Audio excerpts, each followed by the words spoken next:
the concept or development of an open mind. I've written this quite a few, probably in the 1980s, and I'm just going over it with people for a reference point. I'll start with this. Science, religion, philosophy, and spirituality all have their individual knowledge, but the greatest knowledge lies in the combination of all. This is emptiness when all knowledge is combined to be one. The limits which separate the individual and prevent him from seeing the complete overall truth vanish, and he begins to see things as a whole. If you look at life as a scientist, you will have a limited point of view. You will only see what relates to your scientific mind. You have to empty your mind of past ideals to clearly see things as a whole. Wholeness, openness, emptiness, all knowledge combined as one to be none. This is true enlightenment. One can never comprehend knowledge as a wholeness, but one can spend a lifetime learning it as a wholeness. There are no limits to mankind, just as there is no limits to knowledge. Man can create the destiny of his own being. His own being can be limited or limitless. It depends on himself. A limited man can know everything that he is limited to, but he will not exceed the knowledge of his limits. The limitless man knows that he will never know everything, because what he does not experience, he will create as he is continually evolving.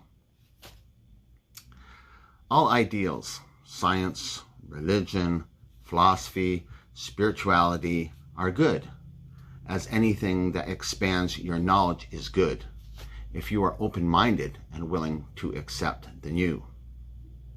If you don't learn opposites and what's in between, you will never be complete. Even if it is against what you have been taught or discovered to learn, the opposite is only learning the yin to your yang, or vice versa. This is being of whole. There is no one knowledge that is better than the other. They could be total opposites. The scientist will say, my way is better. I will physically show you why and how this works. The religious person will say, don't question why, just have faith. Now which way is the best? If someone does different than you, does that make them better or right or wrong? There's only one way to tell. Learn it the other way. Develop it until you fully understand and then choose.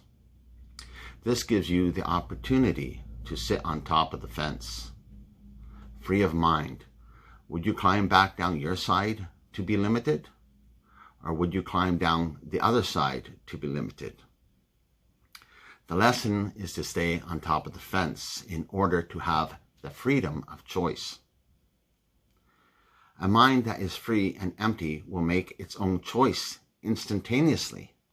But if the mind is limited, there will be no choice. There will only be one way. When you see the faults in science, religion, philosophy, or spirituality, do you mock them with a closed mind, or do you open your mind and try to understand? You might not be able to understand through trying, so let it be absorbed, and one day the light may shine upon you and you will understand. Never close your mind to something you do not understand. However, it is unfortunately that most people do just that.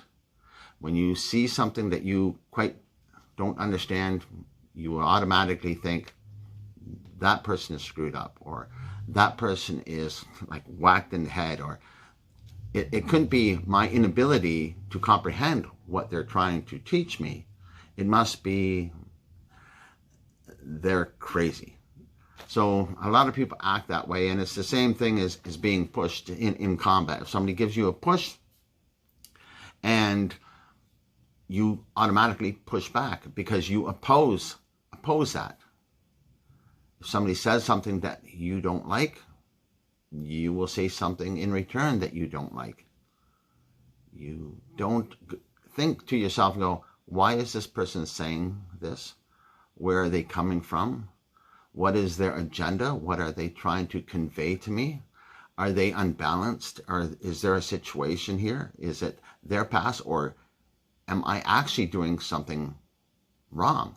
And what I'm doing is, if somebody else was doing what I'm doing, would I be upset? There's a process to thinking and evolving, stepping outside of yourself and trying to learn from other things around you. And if you develop an open mind, your awareness of these will become greater and greater, and you'll have a lot less conflict. Being of whole, being able to, when we looked at the emblem for Seicho Jitsu, there is a center, the circle. The circle is a state of mind. And every direction is an opposite. Like, it's trying to have a different experience, whether it's earth and wind, water and fire, or whether it's love and hate, joy and anger. There's always these opposites. And after we experience each one of the opposites, we try to come back to the circle and calibrate ourselves through the whole aspect of it and not have such a limited response or reaction, so we can see things much clearly as a whole. Anyhow, that gives you a bit of an idea on the mental, philosophical, or some people would view as spiritual, because when we get into the emotional being, it's going to relate to it. Anyhow, have a great day. I hope this helps you in any way. If we'd appreciate it if you like the video, or if you haven't subscribed, please subscribe. Have a great day. We'll talk to you later.